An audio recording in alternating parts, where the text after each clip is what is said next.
ఆమెకి రోసెస్ అంటే ఇష్టం బాగా. ఇక్కడ రోజ్ గార్డెన్ ఉండేది ఆమెది. ఇప్పుడు ఆమె దీనికోసం తీస్తాను కాబట్టి ఆమెకి ఎప్పుడు రోజులు బ్లూమ్ అవుతూనే ఉంటాయి. ఆమెకి ఏంటంటే చాలా I feel there is a spirit. ఇది నా నమ్మకమే కావచ్చు.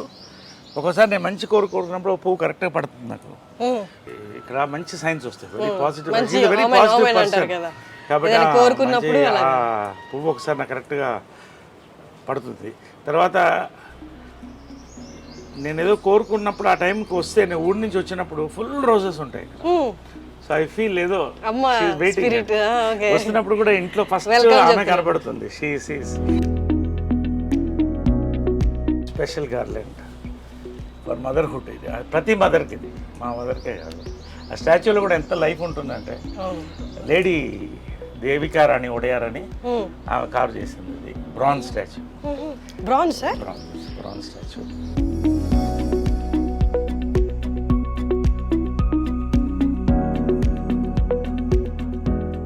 నాకు రోజు పడినప్పుడు రాత్రి చాలా థాట్స్ వస్తాయి. ఫస్ట్ ఆమె కళ్ళలో చూసి అడుగుతాను, ఇది కరెక్టే కాదా అని. It's my conscience. ఆమె చెప్తుందో లేదో నాకు తెలియదు, బట్ ఇది నాకు కరెక్ట్ అనిపిస్తే చేసేస్తా. ప్రపంచం నన్ను అడ్డుపడినా లెక్క చేయండి. కాన్షియన్స్. దేవుడు అంటే ఏంటి? కాన్షియన్స్. సో అమ్మ కాన్షియన్స్. ఇది కూడా ఏంటంటే ఆమెకి కావాల్సిన, అంటే ఈ వరల్డ్ రికార్డ్ ఆమెది. సో ఆమెది అలా క్రియేట్ చేశాను. ఆమెకి నచ్చిన రోజెస్, వాటర్ ఫాల్స్ ఇష్టం. వాటర్ ఫాల్స్ నచ్చిన రోజెస్. ఆమె లవ్ లైఫ్ రైట్ సైడ్. కృష్ణుడు అంటే చాలా ఇష్టం. కృష్ణుడు లైఫ్ లో ఉన్నారు, భక్తిలో కూడా. సో కృష్ణుడు అంటే చాలా ఇష్టం. తర్వాత చాలా మంది స్టాచ్యూస్ కట్టేసి ఏం చేస్తారంటే వదిలేస్తారు ఫ్రీగా. ఆ ఎండలో మాడుతుంటుంది, కాకులు కూర్చుంటాయి.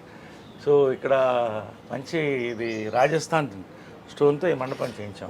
ఇప్పుడు అయోధ్యలో కూడా ఇవే స్టోన్స్ ఉన్నాయి సార్, పింక్ స్టోన్స్ చేయించాను. అక్కడ నుంచి ఇక్కడ చేయించాను. సో దిస్ ఇస్ కాల్డ్ భువన విజయం. ఈ టెంపుల్ పేరు భువన విజయం అని పెట్టాను. భువన విజయం అంటే ఆకాశవంత విజయం అంటే that is her life. Correct. So అందుకని అక్కడ ఉంటుంది భువన విజయం అని అక్కడ ఉంటుంది. So great lady. మీ పర్సనల్ లైఫ్ రిలేటెడ్ కూడా మీరు వచ్చి ఇక్కడ డెసిషన్ తీసుకున్నారా? ఎస్. ఎనీథింగ్ నాకు ఇక్కడ కరెక్ట్ అనిపిస్తే అది జరిగిపోతుంది. అది నా నమ్మకం, నా ఆత్మ. అంటే ఇప్పుడు కొన్ని అందరికి తెలిసిన విషయం, బయటకు వచ్చినప్పుడు గొడవలు ఇవన్నీ అవుతున్నప్పుడు అప్పుడు ముందు కూడా డేర్ తీసుకునే స్టెప్ వేసేటప్పుడు ఇక్కడ అడిగారా? 100%. నా కాన్షియన్స్ ఇక్కడి నుంచే స్టార్ట్ అవుతుంది. ఎవ్రీ మార్నింగ్ నాకు ఇది కరెక్ట్ అనిపిస్తే చేసేస్తా. ఎందుకంటే నా కాన్షియన్స్ బాగుంటుంది. లేపు మనిషి చచ్చిపోయేటప్పుడు 3 థాట్స్ వస్తాయంట. ఒకటి, ఎవరు వీళ్ళకి నేను అన్యాయం చేశానని, అది నాకు రాకూడదు. నాకు కరెక్ట్ అనిపిస్తే అది రాకూడదు. ఇంకొకరికి కావచ్చు, నాకు అన్యాయం చేశాను నాకు అనిపించకూడదు. రెండోది, వీళ్ళని చూడలేదు అని ఉంటుందంట. సో నేను రోజు చూసుకుంటాను. మూడోది, ఈ ప్లేస్లో నేను ఈ ప్లేస్ వెళ్ళలేదు నేను అని. సో అలాంటిది కూడా ఉండకూడదు. వరల్డ్ వైడ్ ట్రావెల్ చేయాలని నా లైఫ్ డ్రీమ్. సో అన్నీ నాకు కావాల్సిన ప్లేస్ అన్నీ కూడా చూడాలి. సో ఈ కోరికలన్నీ కూడా మనం చనిపోయేటప్పుడు ఆ రివ్యూ అవుతుంది ఒక ఫ్యూ మినిట్స్. ఆ రివ్యూలో మన మనసు క్లియర్గా ఉంటే ఎవరన్నా తిట్టుకోవచ్చు, ఐ డోంట్ కేర్. బట్ నా కాన్షియన్స్ క్లియర్గా ఉంటాను. సార్, బీయింగ్ అన్ యాక్టర్ అన్నీ కన్సిడర్ చేస్తారు కదా సార్, ఒకళ్ళు నన్ను ఇట్లా అనుకోకూడదని. కానీ మీది ఎప్పుడు nature completely different to that. మీకు నచ్చింది మీరు చేశారు. మీకు ఎప్పుడు అలా అనిపించలేదా బీయింగ్ అన్ యాక్టర్ అంటే పబ్లిక్ ఫిగర్గా ఉండడం వల్ల ఇవన్నీ విమర్శలు ఎదుర్కోవాల్సి వస్తుంది అని ఎప్పుడు అనిపించలేదా ఏదైనా డెసిషన్కి ముందు? ఒకటమ్మా, ప్రేక్షక దేవుళ్ళు అని అంటాను నేను. ప్రేక్షక దేవుళ్ళు. ఎందుకంటే నిజంగా ఇంతమంది డైరెక్టర్స్, ఇంతమంది ప్రొడ్యూసర్స్, ఇంత అద్భుతమైన సినిమాలు తీస్తే నేను పైకి వచ్చాను. వీళ్ళందరికీ థ్యాంక్స్. ప్రతి ఒక్క నా డైరెక్టర్, నా గురువు జంజాల దగ్గర నుంచి అందరికీ, ప్రేక్షకులకి. నాకు ఆ చప్పట్లు ఉంటాయే, జంజాల గారు డైలాగ్ ఉంది, ఆ చప్పట్లేరా అని. సో ఇవన్నీ నేను ఎవరన్నా చాలామంది ఫోటోలకి ఇచ్చేస్తారు. 100 మంది ఉన్న ఫొటోస్ ఇచ్చేసి వెళ్తాను నేను టైంకి. 10 నిమిషాలు వెయిట్ చేయమంటాను లేదు షార్ట్. ఎందుకంటే నేను నమ్మేది ఏంటంటే, ఫ్యాక్ట్ ఏంటంటే, ఇప్పుడు నేను ఇది వేసుకున్నాను, దీంట్లో ప్రతి ఆడియన్స్ ఒక పైసా దీంట్లో ఉంటుంది, ఖచ్చితంగా ఉంటుంది. లేకపోతే నా బతికేంటి? So I believe that.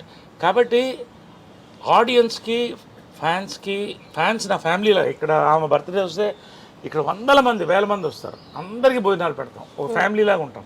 Fans కూడా, ఎందుకంటే వాళ్ళు అన్నీ వదిలిపెట్టి ఆరాధన, వాళ్ళకి ఏం కోరదు. సో వాళ్ళకి అంతే గౌరవం.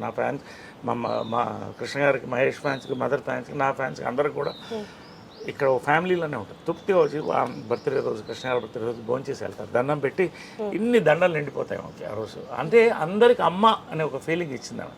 అమ్మగారిది నేటివ్ ప్లేస్ ఎక్కడ సార్? ఆమె నేటివ్ ప్లేస్ మాది గుంటూరు నర్సరావుపేట, బట్ పుట్టి పెరిగిందంతా మెడ్రాస్. యాక్చువల్గా చూస్తే నేటివ్ ప్లేస్ మెడ్రాస్. అంటే రఘుపతి వెంకయ్య నాయుడు గారు యాక్చువల్గా మాకు గ్రేట్ గ్రాండ్ ఫాదర్, ఆమెకి ముత్తాత అవుతాడు ఆయన, founder of the Telugu industry. Statue ఉంటుంది. సో మేమంతా పుట్టి పెరిగింది అక్కడే. సో అక్కడే తలబాగా వాళ్ళు అనేవాళ్ళు అప్పట్లో, అంటే ఫ్యామిలీని. సో అది ఆమె ఇది. సో ఇలాగా సో నేనేంటంటే ఆడియన్స్ ఐ ఆల్వేస్ వాళ్ళకి పాదాభివందనం చేస్తాను, నాకు ఇంత లైఫ్ ఇచ్చినందుకు. బట్ ఎవడో ఏదో మాట్లాడాడు, కమెంట్ పెట్టాడు, దాన్ని ఐ డోంట్ కేర్. వీళ్ళు ఎవరన్నా ఒక్కళ్ళు వచ్చి ఒక్కరోజు నా కష్టాల్లో నేను 10,000 లేను జోబులో 10,000 లేని రోజు కూడా చూసాను ఒక టైం. నేను సార్ నమ్మరు సార్ జనాలు. అమితాబ్ బచ్చన్ గారికి కూడా జరిగింది ఇది, కాదా? It's fact. ఆయన చెప్పాడు, చాలామంది పెద్దవాళ్ళకి జరిగింది. But it is a test of life. నీ లైఫ్ మారబోతుందని ఒక ఋషి చెప్పాడు నాకు, అదే జరిగింది. సో ఫైనల్గా ఎవరేం మాట్లాడినా అది వాళ్ళ ఒపీనియన్స్. నాకు ఇది కరెక్ట్ అనిపిస్తే నేను చేస్తాను. నాకు ఆ అన్నం పెట్టింది మా అమ్మే, ఆమెకి నా కాన్షియన్స్. ఇంకెవ్వరికి నేను సమాధానం చెప్పాల్సిన అవసరం లేదు. కమా